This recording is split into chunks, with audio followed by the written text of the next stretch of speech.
Even if I wanted to, how could I kill the wicked witch? If you, who are great and terrible, cannot kill her yourself, how do you expect me to do it?" "I do not know," answered the head. "However, that is not my answer. That is my answer. And until the wicked witch dies, you will not see your uncle and aunt again. Remember that the witch is wicked, tremendously wicked, and ought to be killed. Now go and do not ask to see me again until you have done your task." Sorrowfully, Dorothy left the throne room and went back to where the Lion and the Scarecrow and the Tin Woodman were waiting to hear what Oz had said to her. "There is no hope for me," she said sadly, "for Oz will not send me home until I have killed the Wicked Witch of the West, and that I can never do." Her friends were sorry but could do nothing to help her, so Dorothy went to her own room and lay down on the bed and cried herself to sleep. The next morning the soldier with the green whiskers came to the Scarecrow and said, "Come with me, for Oz has sent for you."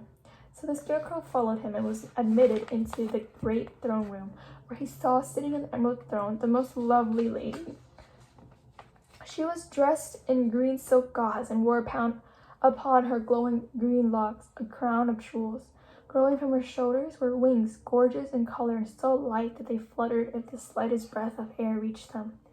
When the Scarecrow had bowed as prettily as his stuffed jaws would let him before this beautiful creature, she looked upon him sweetly. "I am Oz, the great and terrible. Who are you, and why do you seek me?" Now the Scarecrow, who had accepted to see the great head Dorothy had told him of, was much astonished, but he answered her bravely. "I am the Scarecrow, stuffed with straw.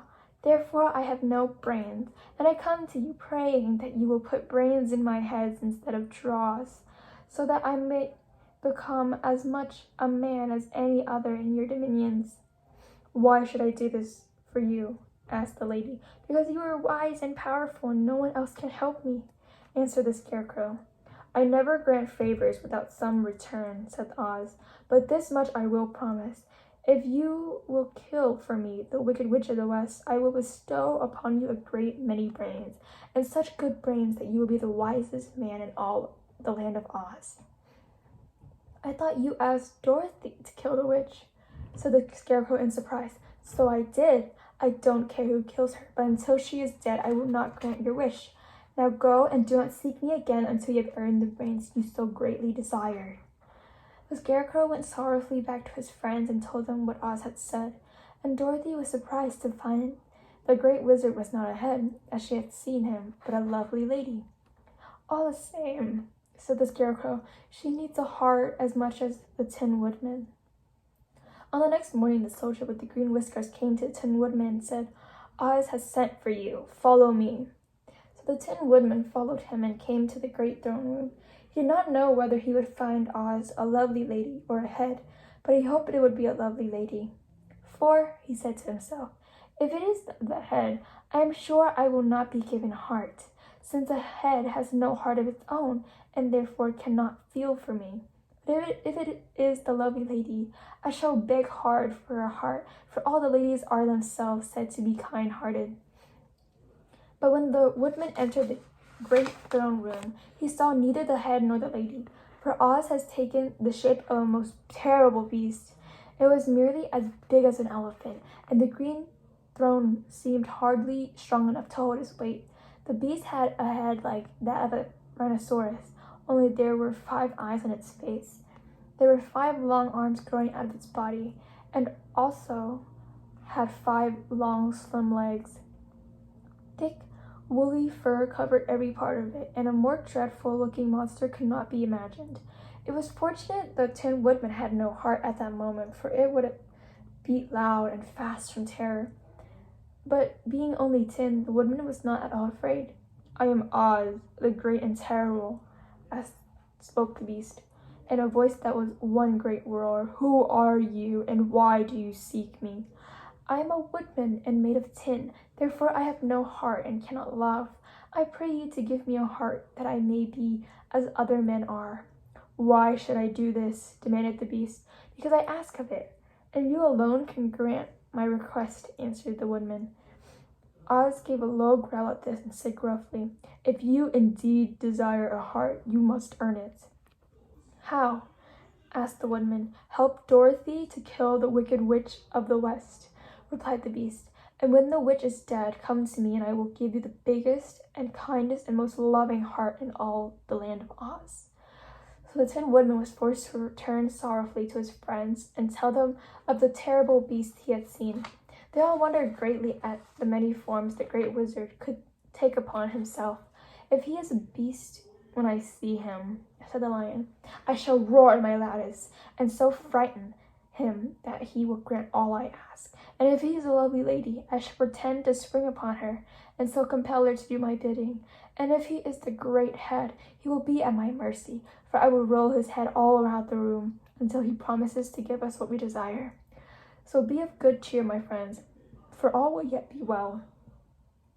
The next morning the soldiers with green whiskers led the lion to the great throne room and bade him enter the presence of Oz. The lion once passed through the door, glanced around, saw to his surprise that before the throne was a ball of fire, so fierce and glowing he could scarcely bear to gaze upon it. His first thought was that the Oz had by accident caught on fire and was burning up. Yet when he tried to go nearer, the heat was so intense that it singed his whiskers, and he crept back trembling to a spot near the door.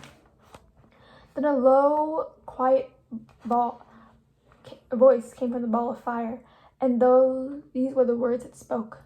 "I am Oz, the great and terrible. Who are you, and why do you seek me?" And the lion answered, "I am the cowardly lion, afraid of everything. I come to you to beg that you give me courage, so in reality I may become the king of beasts, as men call me." "Why should I give you courage?" demanded Oz. "Because of all wizards, you are the greatest and alone have power to grant my request," answered the lion.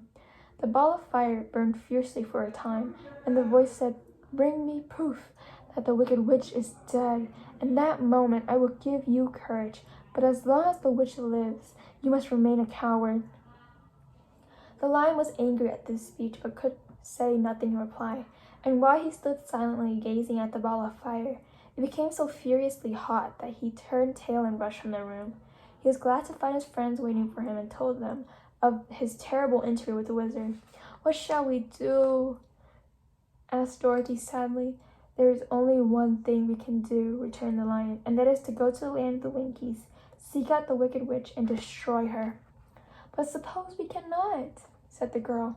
"Then I shall never have courage," declared the lion. "And I shall never have brains," added the Scarecrow. "And I shall never have a heart," spoke the Tin Woodman. "And I shall never see Aunt Em and Uncle Henry," said Dorothy, beginning to cry. "Be careful!" cried the green girl. "The tears will fall on your silk gown and spot it." So Dorothy dried her eyes and said, "I suppose we must try it, but I am sure I do not want to kill anybody, even to see Aunt Em again." "I will go with you, but I am too much of a coward to kill the witch." "I will go too," declared the Scarecrow, "but I shall not be of much help to you. I am such a fool. I haven't the heart to harm even a witch," remarked the Tin Woodman. "But if you go, I certainly shall go with you." Therefore it was decided to start upon their journey the next morning, and the Tin Woodman sharpened his axe on the green grindstone and had all his joints properly oiled. The Scarecrow stuffed himself with fresh straws, and Dorothy put new paint on his eyes that he might see better. The green girl, who was very kind to them, filled Dorothy's basket with good things to eat, and fastened a little bell around Toto's neck with a green ribbon. They went to bed quite early and slept soundly until daylight, when they were wakened by the crowing of a green cock that lived in the yard of the palace, and the cackling of the hen that had laid a green egg.